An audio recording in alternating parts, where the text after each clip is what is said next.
Mr. Bob Dabic, welcome to the show, my friend. I'm so honored that you're here today. Ash, it's my absolute pleasure, my friend. I'm really excited for this conversation, and just for the listeners, Bob has been my Vistage chair for just shy of 2 years, I think. I met you many, many years ago, and you're really a Yoda in the work that you do, and speak from a depth of knowledge, and you've aligned with Vistage, and we're going to talk a lot about that today. But Thank you for those kind acknowledgments. And my first question is, has the last 2 years seemed like dog years? Has it seemed like 14 years being with me? I was going to say 7, but and one of the things, and we're going to get into all of what makes you magical, because I really want to get as much value for the listeners today in your expertise. But Vistage is a community of CEOs, and you manage a group of really challenging CEOs, and you have a few different groups. And what I love about the way that you lead, and this is what I want you to talk about, is you lead from a very heart-centered type of philosophy. And I don't know if that's Vistage or not, but I think it's really you. And before we get into your background about business and everything else that you've done, because I think there's a lot of lessons there as well, like, where does that come from? How has that created success for you in learning how to lead from head, heart, and briefcase type of philosophy? And you talk a lot about limiting beliefs, and you take us straight to our childhood. You're very good about that. Like, the surface level is not where the issue is. It's right at where in our childhood did that show up, and what are our limiting beliefs, or what are our stories? So talk to us about that entire philosophy, where that comes from for you, and then how that served you so well. Yeah, thanks, Ash. So if you take me back to my days prior to being a Vistage member, prior to 1993, I couldn't spell feeling, compassion, or empathy on the second or third try. I was basically all in my head, very little access to heart and gut. And thanks to my 6.5 years as a Vistage member, my Vistage chairs, plural, and my Vistage group members helped crack through that facade and helped me become a real, genuine, vulnerable human being. So for most of my life, and most certainly most of my business career prior to Vistage, I was a head-based... You were a robot? Is that what you're telling me? Robotic, top-down, dictatorial. I wasn't a very good leader. I wasn't very empathetic or compassionate. So in doing the processing of my own issues and opportunities with my group, also doing something called landmark education, which has been around for, 50, 60 years and dozens and dozens of countries on the planet. It's a self-development course that gets you in touch with your past and how stuff from your past keeps getting dumped into your present, and it impacts your present and future. So doing my own, what we call developmental transformational work, along with my Vistage membership experience, is what got to me to be the chair that I am and have been for going on over 22 years. When you started doing that work, did you find yourself resistant to that philosophy?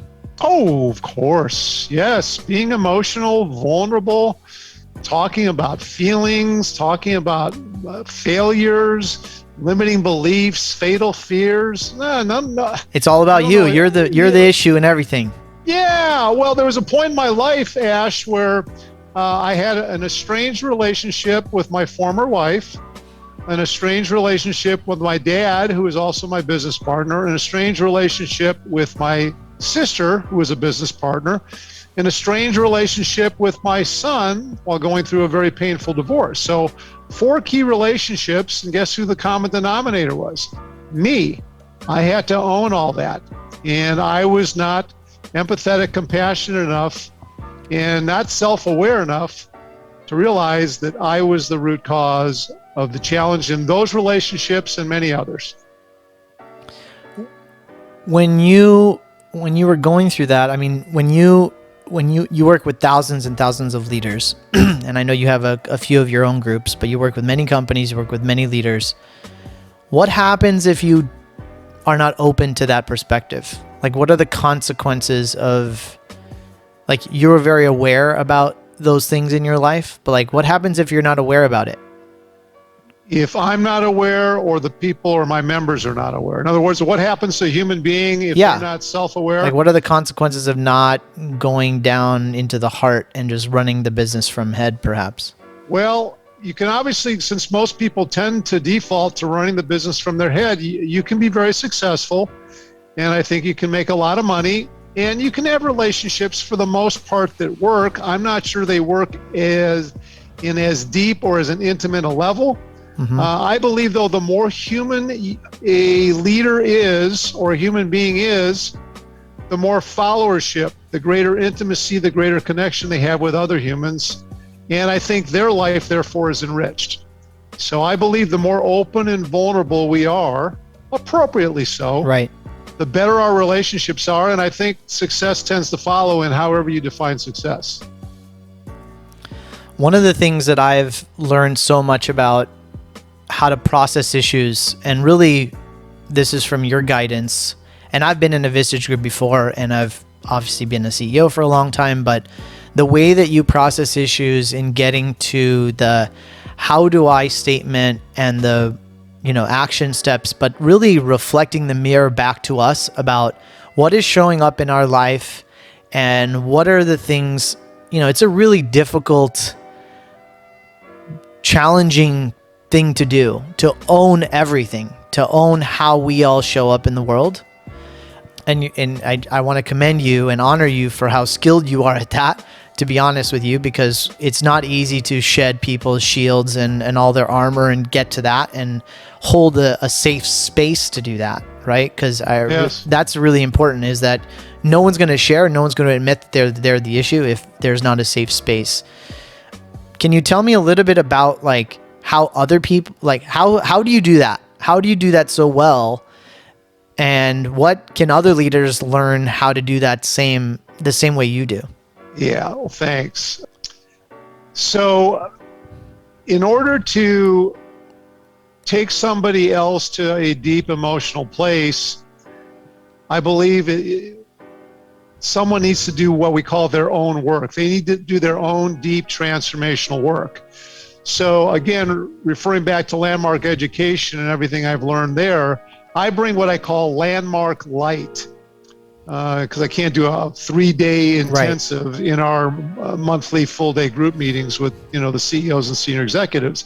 So by members being in the groups that I lead, they're in essence going through their own personal, deep transformational process. And as they become more in touch and more aware of their thoughts and feelings, become more real, more transparent, more vulnerable, their relationships, both in work and outside of work, tend to transform for the better. But what has to transform first is the human being themselves. They've got to take 100% ownership, as you were talking about, for who they are and who they want to be, right? So it's about state of being, mindset, which is the only thing we have control over. And the goal I have for every person I work with, personal or professional, is let's strive to have you be version 5.0 of yourself, the most evolved, responsible adult human being you can be. And what would be the one-word descriptors or mindsets that you would come from being that? And then use that as an affirmation mantra. I am focused, disciplined, appreciative, grateful, empathetic, compassionate, whatever it is. There's hundreds and hundreds of words to choose from. And that becomes your daily, sometimes hourly mantra as to be your aspirational self, your 5.0 version. So when people ask what I do for a living, Ash, my initial elevator speech response is I turn CEOs and senior executives into human beings. And I usually get a chuckle, a laugh, a smile. I've had a number of people go, is that even possible for a CEO or a senior executive to be a human being? I go, well, yeah, it is possible. It doesn't happen overnight, and the person's really got to want it. But it's about being comfortable, being uncomfortable with regard to vulnerability. We do not default to being vulnerable, sharing our weaknesses, sharing our faults, asking for help, apologizing, admitting when we made a mistake, sharing feelings, asking others about feelings. for most, it's not a default to be vulnerable. And that's what I strive for in my personal and professional relationships. I love that. What version of Bob are we on now? Version 75? No, I'm telling you, I still, on good days, I'm hovering between 4 and 5. On marginal days, I'm between, 2.5 and 3.5, I'm a human being. I love that framework because, and I experienced that with you, and you shed that on us all the time, right? But for listeners, like, it's such a great framework to think about you in a futuristic state, right? So thinking about, like, who am I right now? If I'm Ashish 1.0 or 2.0, what is my state of being? I'm operating from a place of fear. I have anxiety. I'm stressed, tired, what have you. But what does my Ashish 4.0 look like? What does my Ashish 5.0 look like? And if I can embody that perspective, or I can embody those affirmations, then maybe I have a higher probability of performing at that level. Ash, I love that. Here's my 3 favorite questions, and I learned this from a phenomenal legend speaker in Vistage called Pat Murray. He passed away a few years ago. And the 3 questions he asked people is, what do you want? It's an open-ended question. In other words, what do you burning desire want for your life, for your career, for your relationships? What's the short list of burning desire wants, specific, measurable wants? Question number 1. Question number 2, he asks, is who are you? In other words, how would you be described in your current state, for the most part, good, bad, and ugly? What would be some good descriptors of you, a few bad descriptors, and at least a few ugly descriptors? Who are you really? Then his 3rd question is, what price are you willing to pay? In other words, are you willing to change chunks of who you are? Some of the good, even some of the bad and ugly. Are you willing to change a chunk of who you are to have what you want? And most people, first of all, aren't crystal clear on their burning desire wants, or they don't declare them because they're afraid of failing. They're not very realistic or self-aware on who they are, good, bad, and ugly. And so most people do not want to pay the price, don't want to change who they are and do different uncomfortable things to have what they really want. Because it keeps you safe. Yeah, it's safe, and you get to complain, and you get to be a victim, and woe is me, life's not fair, and it's all like, well, that's a really great exercise for listeners to just, like, especially as we finish off the year and go into, right, like, what are the burning desires? Who do I have to be to get it? And what am I willing to do to get it, right? Like, what are the costs, and what am I willing to pay for it? So what do you want? Burning desire want? Who are you currently, right? It's probably somewhere between 2.0, 3.0 version of yourself, good, bad, and ugly. Yeah. And if you're not real clear on the bad and ugly, even some of the good that can hurt you, get people that live with you, work with you, know you best. They'll give you some input. And then the price paying. And then the thing is, okay, what's your transformational affirmation state? I am focused, disciplined, grateful, appreciative, driven, assertive, confident, worthy, fill in the blanks. And then from that new mindset mantra, hopefully you'll do new and improved things and get new and improved results by becoming a new and improved version of yourself. It starts with you becoming a new and improved version. You got to reprogram the internal hardwiring. I love that. What is a self-run business, Bob? Well, self-run or self-managed, to me, again, it's the ultimate. What I want for my members. So my personal purpose is to significantly enhance the lives of thousands of human beings. Now, my sub-purpose for my Vistage members is for my Vistage members to achieve personal financial independence much faster and easier with a lot less risk while being surrounded by close relationships.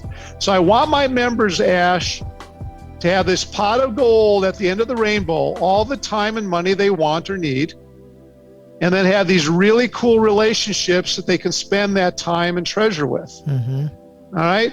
So in order to get that, typically they have to have a business that is more self-managed, that runs day-to-day operations without the senior leader's input, except for emergencies or special situations. That frees the CEO or senior leader to work strategically on the most important priorities in the business, work on the business, as we say in business, rather than in it.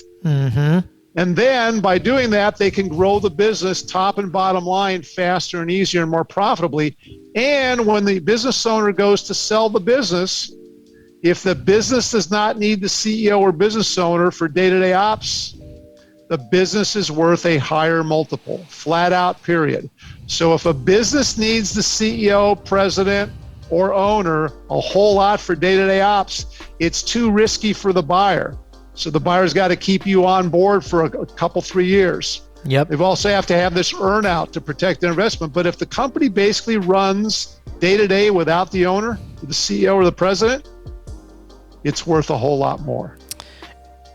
What comes to mind as you explain that, which I think it was really important to communicate that in terms of how that adds enterprise value to your company, right?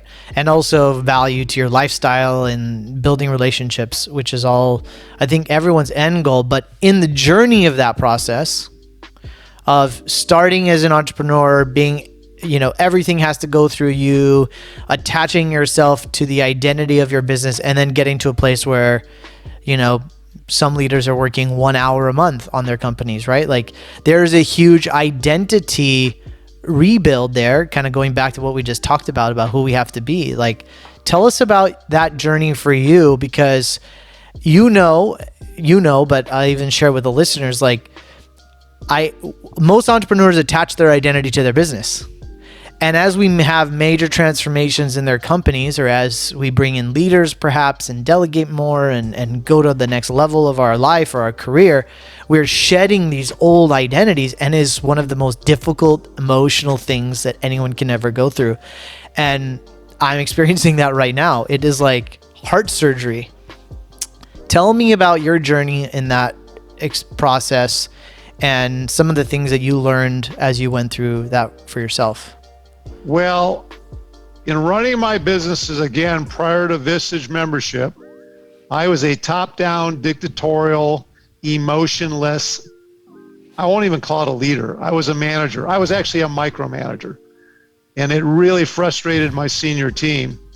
So I realized that there's no way I was going to be able to grow the business trying to control everything. So I had to learn to delegate.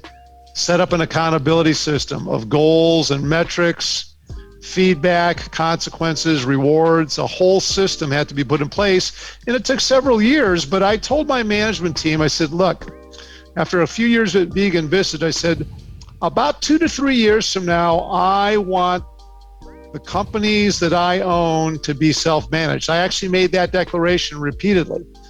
And I said, I'm going to work real hard on myself, and I'm going to need your help and input and give me feedback.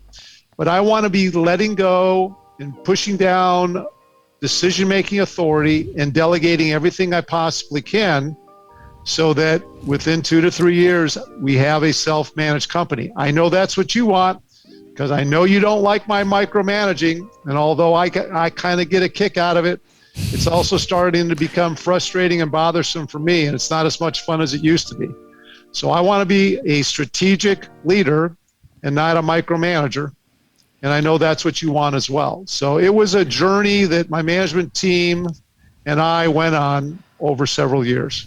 It's an addicted drug, Bob, though. I will tell you. It is a dang good drug, brother.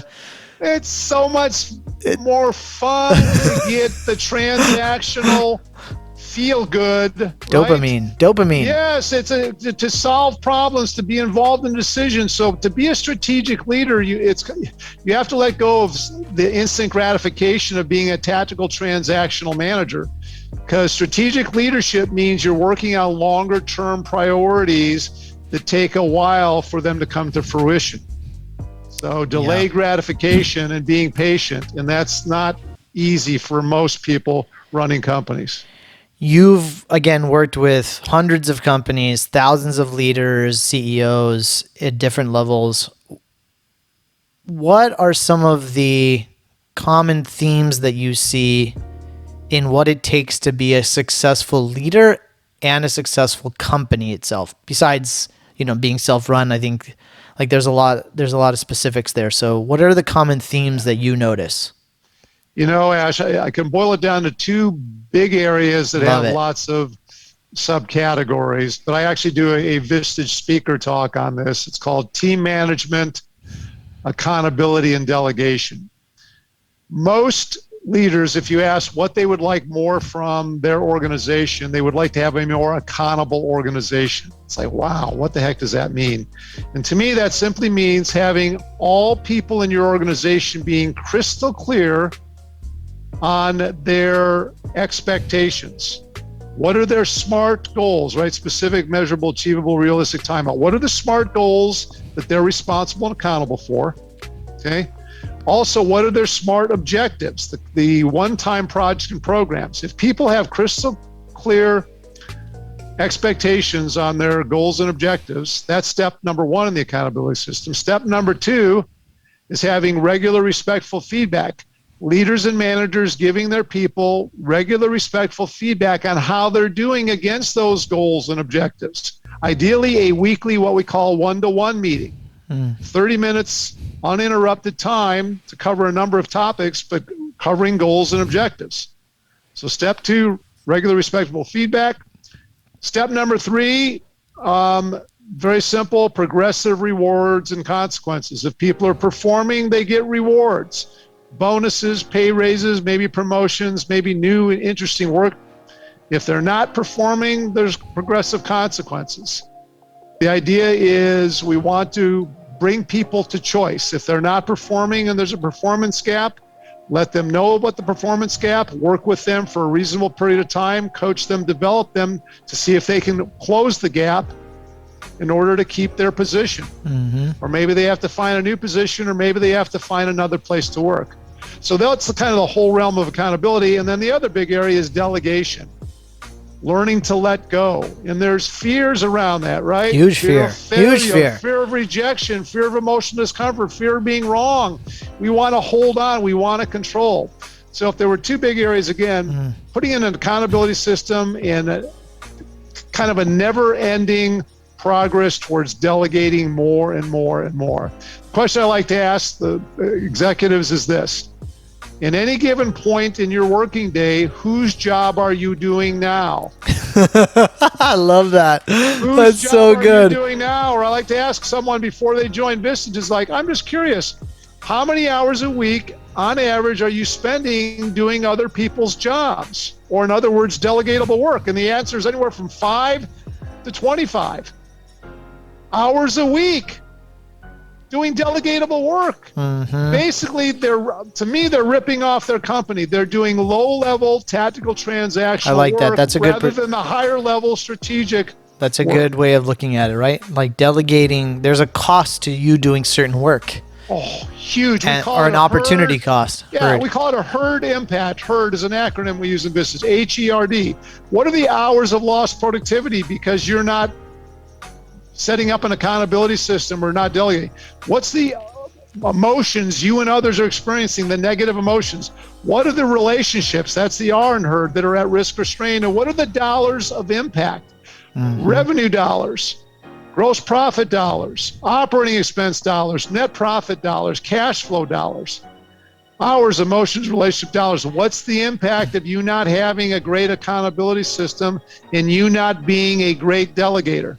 It's a huge impact. Huge impact. Is Bob Dabic ever wrong? Can I ask you a tough question? Oh my goodness. Am I ever? You can ask wife number one, and you can ask my current and last wife. You can also ask my Vistage members and people I've worked with. Yes, I am plenty.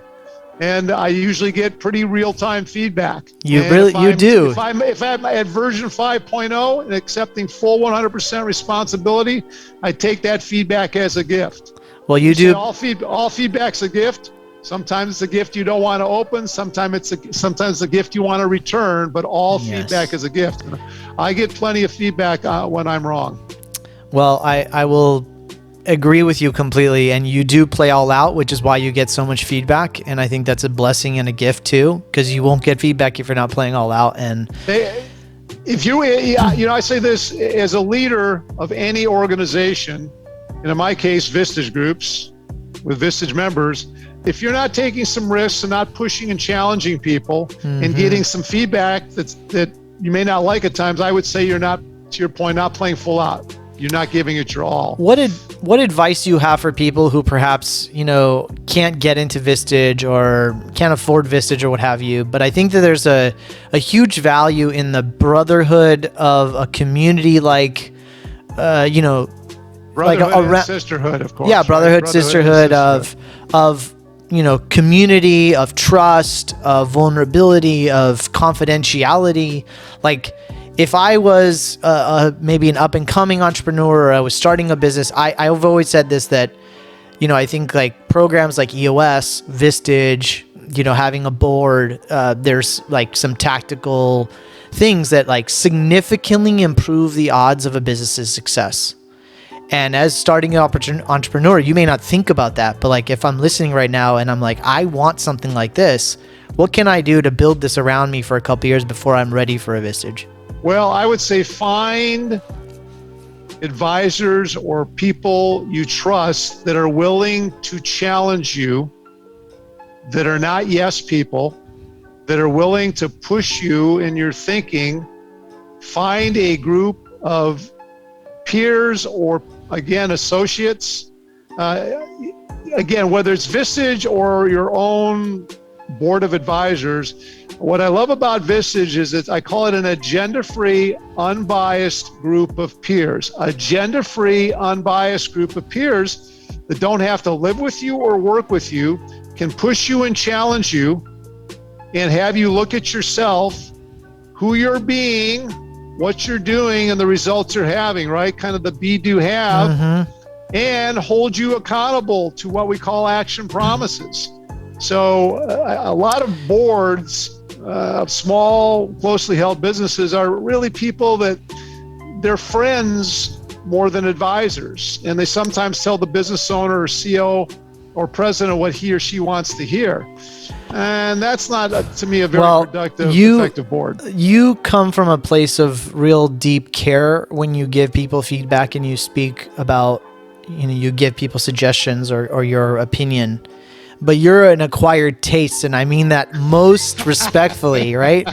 But like, tell me, and I know where it comes for you, but maybe other people are fearful of sharing or giving honest feedback because of like a fear of being judged, or perhaps even for you, like you're very strongly opinionated, and I think you're normally, like, you're pretty often spot on.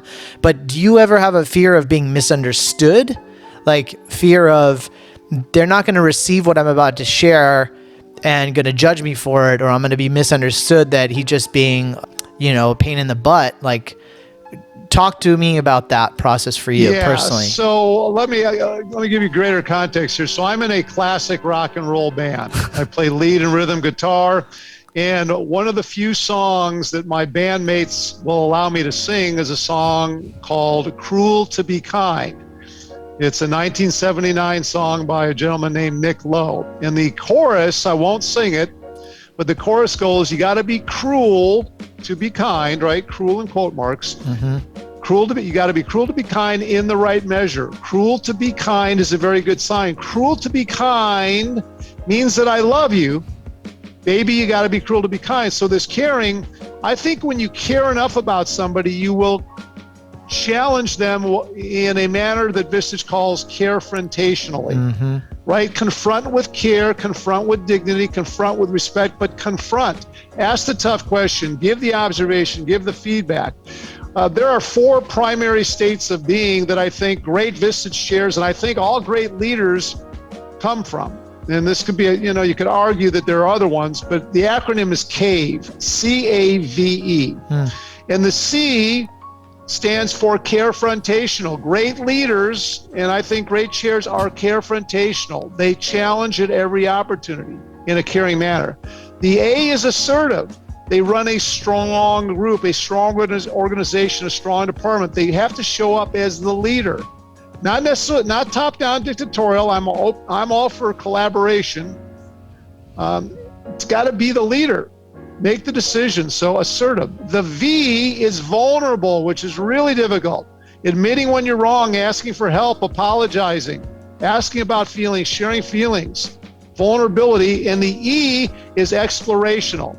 The saying, Ash, is this: managers and supervisors give answers, Great leaders ask questions. So explorational means be curious. Use questions as your primary tool rather than advice or answers. Now, I'm not saying don't ever give advice or answers, but refrain from it.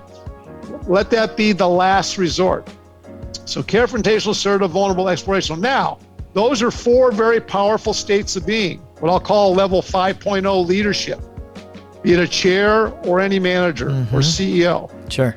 Now, what gets in the way are 2 of the fatal fears, right? The 4 fatal fears are fear of rejection, emotional discomfort.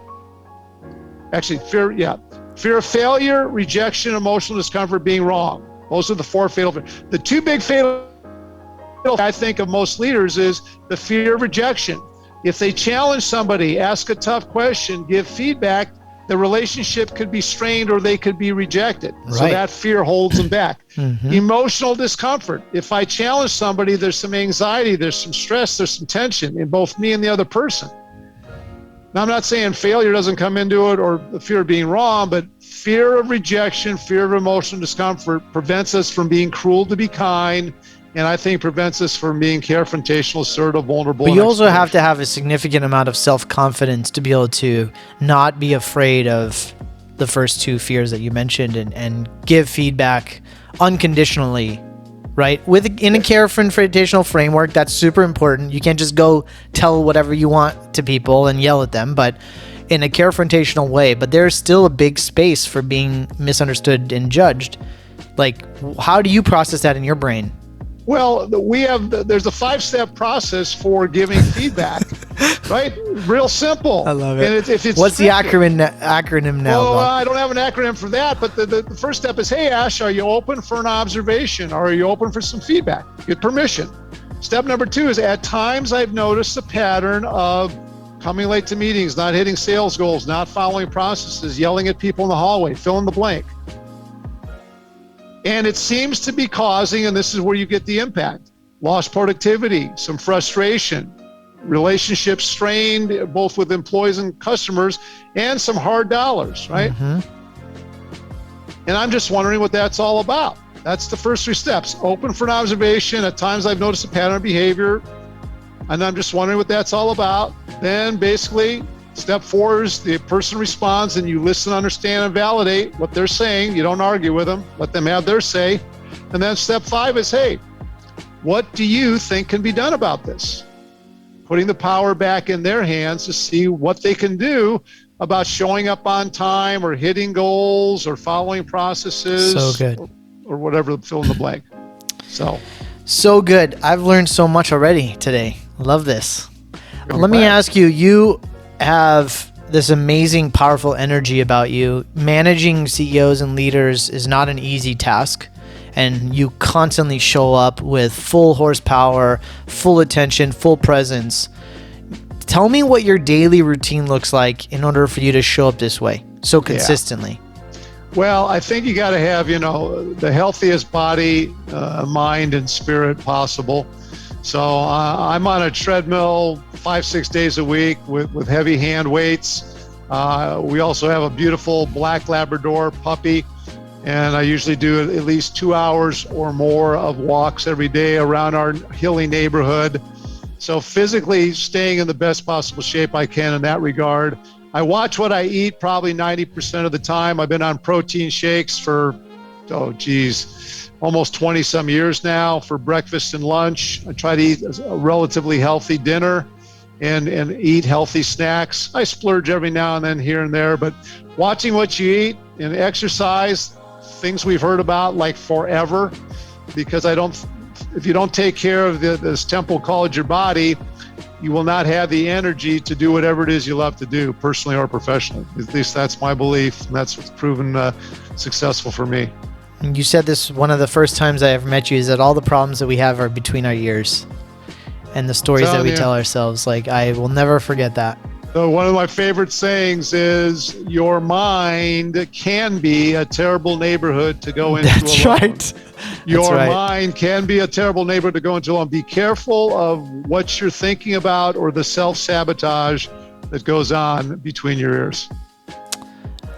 Thank you so much, Bob, for gracing us today. I love how many acronyms you have. It's like you have an acronym or a saying or a phase or process for everything. Oh, which yes, is I've given you a sample. I've got dozens more. I We'll do know this it. again. We may have to record a couple episodes, but to get all of them.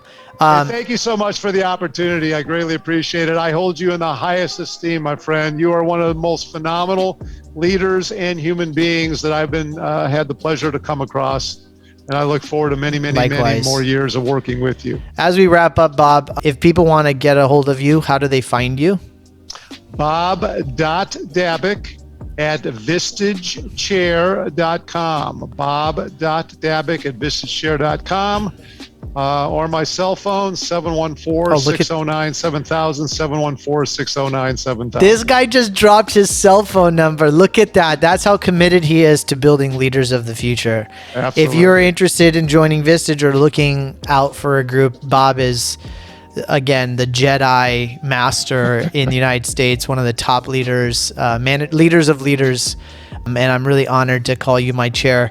One last question, Bob. What does it mean to be rich for you?